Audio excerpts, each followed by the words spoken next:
Hello, c'est Charles Brumeau, diététicien. Bienvenue à Dans la Poire Express, un tout nouveau format de podcast, un vendredi sur deux, en attendant le prochain épisode de Dans la Poire, le podcast pour mieux manger. Dans la Poire Express, c'est 60 secondes d'écoute nutritive pour des conseils très pratiques sur l'alimentation du quotidien.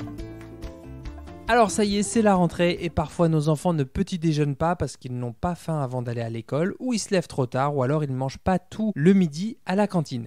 Résultat, baisse de la concentration, de la vigilance et un risque d'hypoglycémie lorsque le taux de sucre baisse dans le sang.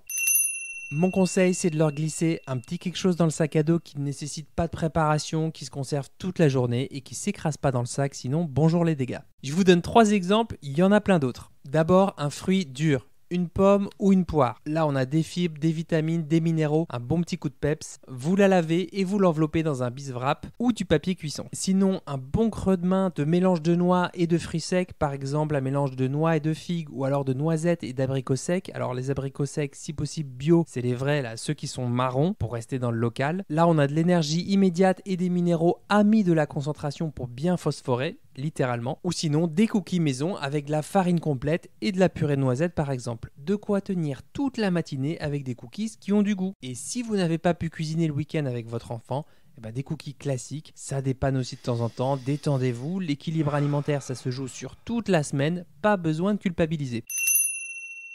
Pour les 3 exemples, associez l'enfant dès que possible au choix des fruits et de ses saveurs préférées, c'est vraiment important pour qu'il puisse s'approprier sa petite collation. Courage à tous les parents, je sais que c'est une rentrée un peu spéciale, mais je suis sûr que vous ferez les choix les plus adaptés pour votre enfant.